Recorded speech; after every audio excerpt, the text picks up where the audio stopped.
Bismillahirrahmanirrahim. Assalamualaikum warahmatullahi wabarakatuh. Hai teman-teman semua, apa kabar?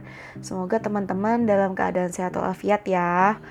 Kita berjumpa lagi di video masih sama bab 2 dari materi IPS kelas 8, lanjutan dari video yang sebelumnya yaitu mengenai mobilitas sosial.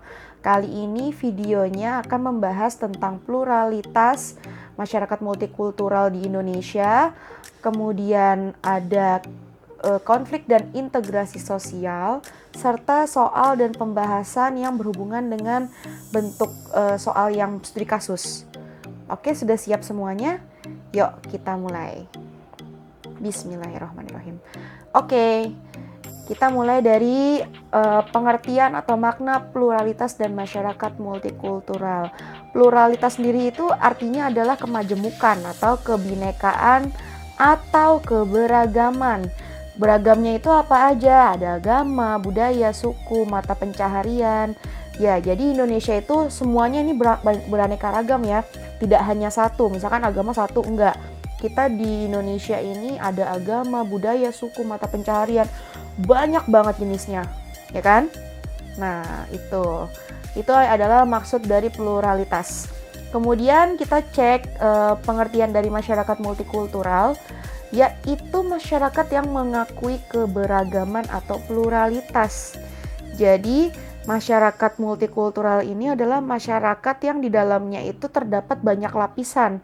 Ya, lapisannya itu dari yang tadi sudah disebutkan, ada perbedaan-perbedaan atau keberagaman yang terjadi di dalamnya. Baik dari suku, budaya, kemudian dari profesi atau agamanya, kemudian macam-macam ya. Jadi mungkin ada lebih dari ini, tapi yang kita tahu, yang benar-benar kita sering di sekitar kita itu sering terlihat langsung contoh nyatanya adalah ini: agama, suku, budaya, dan mata pencaharian. Intinya digarisbawahi kata-kata ini mengakui perbedaan. Oke, kita lanjut ya. Sekarang kita masuk ke pengertian dari konflik dan integrasi dalam kehidupan sosial. Konflik sama integrasi, kira-kira dari katanya aja beda ya. Ada konflik, ada integrasi. Maknanya beda atau enggak nih? Coba kita cek. Pertama, konflik dulu. Konflik itu apa? Konflik itu adalah suatu yang bentuk seperti perselisihan atau pertentangan yang terjadi di dalam masyarakat. Jadi antara orang, antara individu dengan masyarakat atau individu dengan individu, pasti ya akan ada suatu perselisihan. Karena kita kan masyarakat multikultural, otomatis semuanya satu sama lain itu ada perbedaan. Kadang kalau kita tidak bisa bertoleransi atau punya rasa menghargai satu sama lain, kita akan sering banget berbenturan antara satu dengan yang lain yang berbeda. Makanya di sini terjadi konflik. Ya, jadi jangan disangka ketika kita ada masyarakat multikultural ini semua orang bisa menghargai satu sama lain. Ternyata enggak, banyak juga terjadi konflik karena keberadaan masyarakat kita yang beragam ini gitu. Nah, faktor penyebabnya apa? Pertama yaitu perbedaan dalam masyarakat. Ya, keberagaman juga itu akan menimbulkan konflik kalau tidak ada yang namanya toleransi. Kemudian dampak positifnya sih solidaritas sesama kelompok meningkat. Maksudnya apa? Jadi solidaritas kelompok itu sesama kelompok berarti kelompoknya dia yang sama-sama satu tujuan, mungkin satu keyakinan atau satu suku. Jadi bentuknya ini solidaritas sesama kelompoknya dia itu homogen ya, bukan di dalamnya ada keberagaman, semuanya satu area, misalnya satu pemikiran dan lain-lain. Contohnya misal solidaritas ini kalau ada orang yang lagi tawuran, yang lagi ada demonstrasi, ya kan, pasti perkumpulannya beda-beda. Misalkan demonstrasinya itu ada anak-anak kuliahan dari kampus mana, dari kampus A. Nah, ini nanti ada demonstran dari kampus B, dari kampus C. Nah, ini kan dikelompokkan berdasarkan dari dari kampus masing-masing. Beda-beda kan kampusnya. Nah, itu Jadi solidaritas sesama kelompok itu semakin kuat, ya kan? Terus kalau ada anak SMA ikut-ikutan atau ada anak STM gitu yang suka tawuran gitu-gitu ikut-ikutan demo. Nah itu sama, jadi mereka itu memperkuat kelompok mereka sendiri, ya. Nah apa akibatnya? Yang negatif itu lebih besar sebenarnya yang ditimbulkan itu, yaitu terjadi kerusakan dan keretakan hubungan, ya. Karena kan masyarakat kita kan multikultural, satu sama lain itu pasti ada perbedaan, ya kan. Dan kalau perbedaannya itu tidak ada tolerance atau tidak ada satupun yang saling memahami satu sama lain, kemudian menghormati, respect each other, itu akan mengakibatkan keretakan hubungan dan itu akan menimbulkan konflik, ya. Oke, terus kemudian gimana cara mengendalikannya? Upaya pengendaliannya gimana sih untuk konflik ini? Nah, ada 3 jenis yang kalau secara umum diketahui oleh masyarakat. Yang pertama mediasi, yang kedua konsiliasi, yang ketiga arbitrase. Bedanya apa? Kalau mediasi adalah penyelesaian konflik dengan menghadiri pihak ketiga. Maksudnya pihak ketiga itu adalah sang mediator. Jadi mediator ini harus bersifat terbuka, kemudian juga netral dan tegas dalam mengambil keputusan dari kedua belah pihak yang bersengketa atau yang sedang bermasalah ini, yang sedang berkonflik. Ya, jadi untuk mediasi ini adalah penengah. Jadi harus ada orang 3 yang menengahi dan dia itu harus netral, bukan dari pihak yang bersengketa gitu. Kemudian yang kedua ada konsiliasi. Konsiliasi adalah pengendalian konflik melalui lembaga-lembaga tertentu sebagai pengambil keputusan. Jadi kalau mediasi itu pihak ketiga itu bisa orang, ya bisa satu orang saja. Nah kalau konsiliasi itu harus bentuknya lembaga, ya karena mungkin konfliknya ini sudah lebih ranahnya atau tingkat konsekuensi atau tingkat pelanggarannya sangat-sangat tinggi. Misalkan kayak tawuran atau jadi ada konflik di dalam, misalkan di dalam suatu daerah itu ada perang, bukan perang ya, lebih kayak diserbu. Misalnya ada masyarakat atau lingkungan di lingkungan A, kemudian ada di lingkungan B yang saling merasa ingin memperebutkan wilayahnya mereka, ingin mempertahankan dan memperebutkan wilayah yang lain. Nah, itu akan menimbulkan suatu konflik ya kan di antara mereka dan mengakibatkan sampai aparat hukum seperti polisi gitu ya yang akan membantu menengahkan, yang akan bantu menyelesaikan permasalahan karena sudah sangat diperlukan sekali perannya lembaga seperti itu. Lalu yang terakhir adalah arbitrase. Arbitrase ini apa? Yaitu terjadi ketika kedua pihak yang berkonflik sepakat menerima dalam keadaan terpaksa. Jadi mau tidak mau ketika ada pihak ketiganya ini, dia itu memang yang secara tidak langsung menyelesaikan masalah tersebut gitu, tanpa keinginan dari salah satu atau dari kedua belah pihak. Jadi memang penyelesaiannya itu bukan dari inisiatif pihak-pihak yang bersengketa, tapi memang sudah diurus atau sudah dipastikan akan diselesaikan oleh pihak ketiga yang dari arbitrase ini. Jadi benar-benar sudah yang permasalahannya juga lebih tinggi ya. Misalkan sudah yang yang kasus-kasus berat yang harus diselesaikan di pengadilan. Nah, itu biasanya lebih di arbitrase ini pengendaliannya. Seperti itu. Jadi ketiganya ini punya level. Yang mediasi ini adalah yang paling yang paling awal. Jadi kalau ada sengketa antara dua belah pihak, mediasi itu adalah jalan terbaik sebelum ada pihak-pihak yang aparat hukum yang akan turun tangan gitu. Jadi ini adalah yang paling bawah ya pengendalian sosialnya. Terus yang kedua ini sudah melibatkan aparat hukum. Lanjut. Nah, selanjutnya kita mempelajari tentang integrasi sosial, yaitu proses penyesuaian menjadi satu kesatuan. Jadi, kalau konflik tadi itu membuat suatu perselisihan yang menjadi ketegangan di mana-mana. Kalau yang ini adalah integrasi, penyesuaian yang menjadi satu. Jadi penyatuan gitu. Nah, gimana? Ada apaan aja nih dari integrasi sosial? Loh, ini apa nih? Asimilasi, akulturasi, kenapa bentukannya ada kotak, persegi, dan lain-lain? Kok kayak matematika? Nah, ternyata ada pembahasannya. Jadi, ini tuh semacam istilah ya.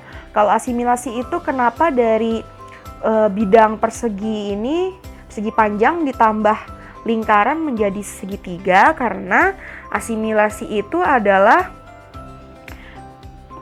bentuk dari kebudayaan, satu kebudayaan yang digabungkan dengan kebudayaan lain dan menghasilkan suatu kebudayaan baru. Contohnya adalah ini, kalian mungkin kalau sering nonton YouTube pernah ya melihat yang namanya Kimbap Family. Nah, ini kan adalah salah satu contoh dari asimilasi, yaitu perkawinan silang ya. Jadi beda negara, suami istri beda negara yang akhirnya melahirkan anak yang jadi punya dua kewarganegaraan gitu. Makanya menghasilkan kebudayaan baru. Jadi punya punya dua kewarganegaraan. Jadi menyatu dia di dalam kewarganegaraan itu. Ya. Kemudian bedanya dengan akulturasi apa? Kalau akulturasi ini persegi panjang ditambah lingkaran menghasilkan ini.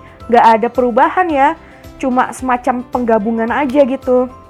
Berarti dengan kata lain, persegi panjang ini kita ibaratkan kebudayaan ya, satu kebudayaan dengan kebudayaan lain yang digabungkan menghasilkan kebudayaan baru, tetapi tidak menghilangkan kebudayaan lamanya, ya kan Kak? Jadi ciri khas budaya lamanya tidak akan hilang, tetap masih ada lingkaran, tetap ada persegi panjang, tapi bentuknya udah berbeda ya, udah seperti ini. Nah, gitu.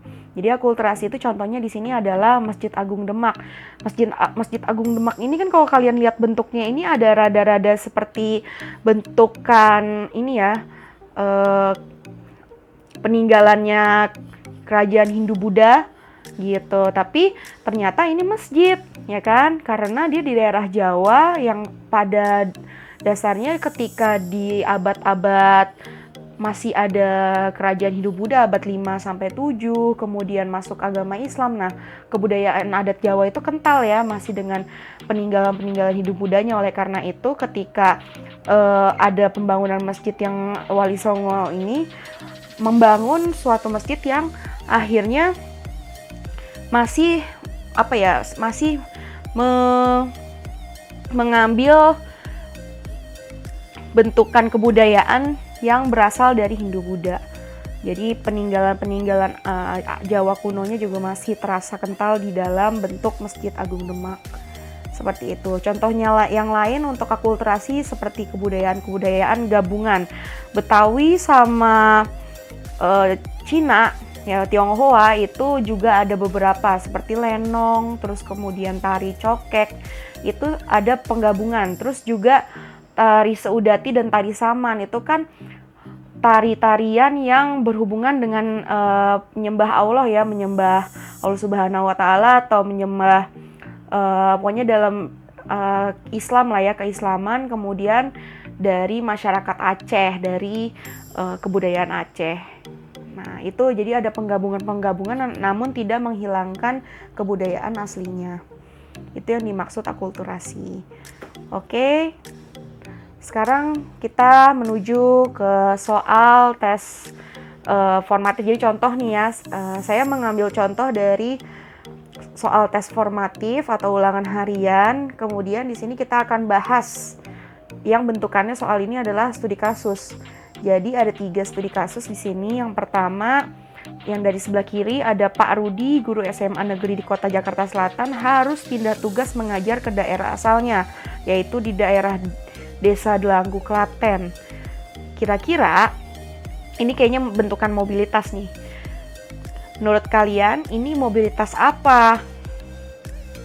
Ya, nanti kita cek bareng-bareng jawabannya. Kemudian, nah kalau ini juga ini ada bagan silsilah keluarga ya, yang menunjukkan kalau ayahnya berprofesi sebagai petani, ibunya pedagang, anak yang pertama menjadi pegawai, anak keduanya manajer, anak ketiganya direktur. Kira-kira mobilitas yang terjadi itu apa? Dan yang terakhir, Soal studi kasusnya adalah Aldi, seorang pedagang sayur mayur memiliki cucu kedua yang bernama Surya, berprofesi sebagai dosen di Institut Teknologi Bandung. Wah, ini kira-kira apa nih? Gampang ya? Coba kita cek bareng-bareng. Kalau yang pertama, yang Pak Rudi ini adalah contoh dari mobilitas sosial horizontal. Kenapa? Karena hanya pindah tugas. Ya, tidak ada peningkatan status sosial di sini. Mobilitas sosial vertikal itu dicirikan sebagai mobilitas sosial yang melihat adanya peningkatan atau penurunan status sosial seperti itu.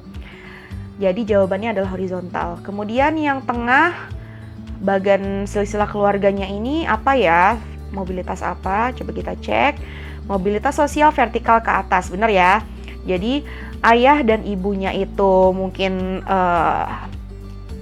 pekerjaannya masih yang mengandalkan sumber daya alam, tetapi anak-anaknya ini sudah profesinya profesi yang sebagian besar itu yang mayoritasnya adalah penduduk-penduduk di daerah kota ya. Jadi pekerjaan-pekerjaan yang menuntut adanya pendidikan tinggi. Kemudian yang terakhir, mobilitas sosial antar generasi vertikal.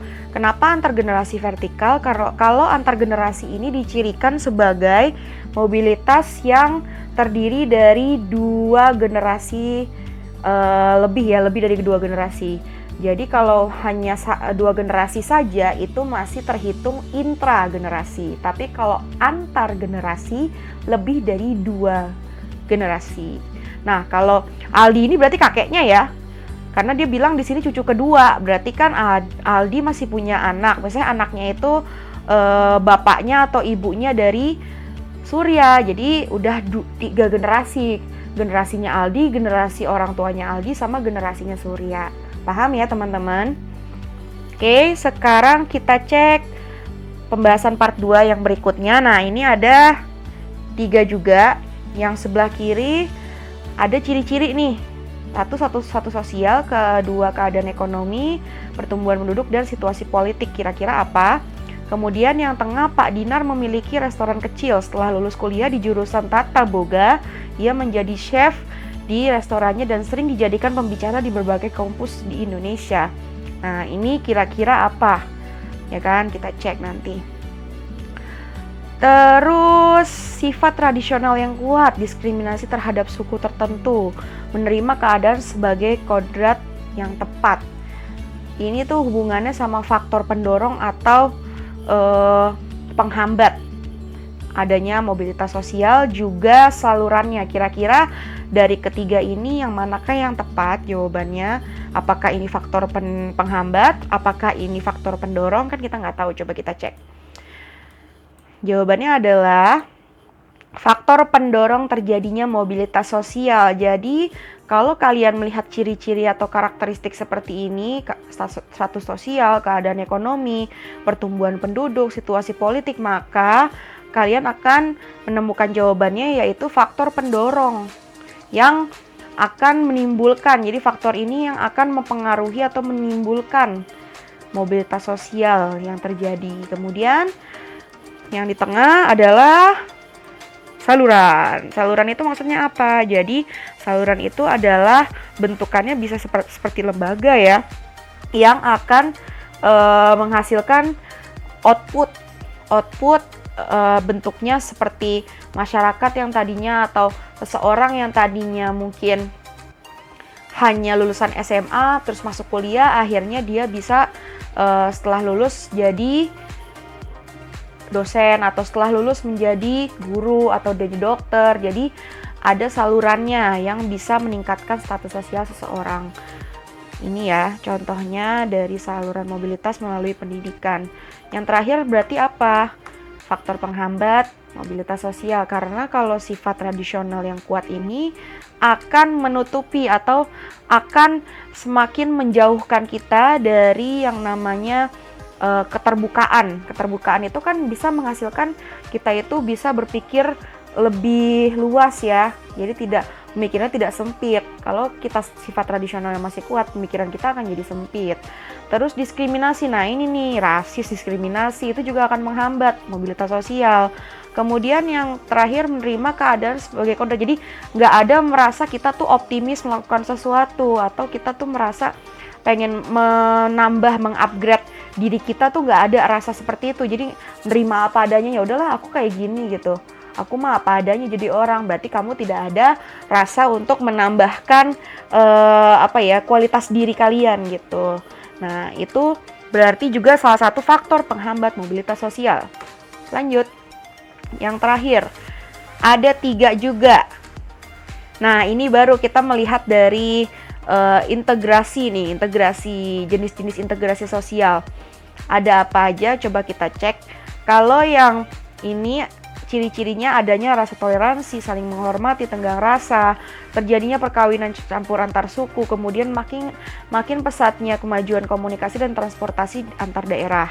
Ini ciri khas apa kira-kira? Nanti kita tebak ya bareng-bareng. Nah ini juga ada gambar, ada perkawinan silang ya. Kira-kira apa nih? Ayo. Kemudian yang terakhir ada tari cokek, lenong, musik qasidah, tari sudati. Nah ini contoh nih, contoh apa kira-kira? Terus seni kaligrafi, terus huruf aksara Jawa kuno. Kita cek jawabannya apa. Yang pertama ini adalah faktor pendorong. Jadi kalau integrasi sosial atau penyatuan di dalam masyarakat, ya menjadi satu kesatuan, itu harus memiliki rasa toleransi. Terus juga biasanya terjadi perkawinan campur antar suku di beberapa dari masyarakat tersebut. Kemudian makin pesatnya kemajuan komunikasi dan transportasi daerah. Jadi karena pemikirannya maju, pemikirannya itu luas, akhirnya menerima adanya kemajuan komunikasi dan transportasi di daerahnya. Itu yang akan menyebabkan terjadinya integrasi sosial. Lanjut, yang gambar kedua berarti tentang apa nih? Gampang ya, asimilasi. Asimilasi itu yang menghasilkan kebudayaan baru, ya, yang benar-benar baru, yang new banget, yang sulit dicari gitu. Benar-benar kebudayaan baru. Kemudian kalau yang terakhir ini ketahuan ya, akulturasi. Akulturasi itu yang tidak menghilangkan ciri khas kebudayaan lamanya, ya kan? Seni kaligrafi itu kan asalnya kan dari Arab ya, dari Timur Tengah.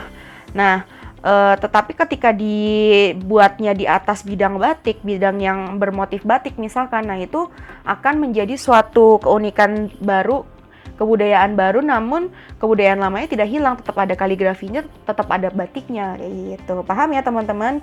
Jadi jangan sampai terbalik antara akulturasi dan asimilasi. Ya, sampai di situ pertemuan kali ini dan video ini. Terima kasih banyak telah menyaksikan videonya. Kalau kalian masih belum paham, boleh kalian ulang-ulang bagian yang masih kalian anggap sulit. Dan boleh juga di screenshot PowerPoint ini, nggak apa-apa, silahkan. Oke, sampai ketemu di video berikutnya. Saya tutup. Assalamualaikum warahmatullahi wabarakatuh.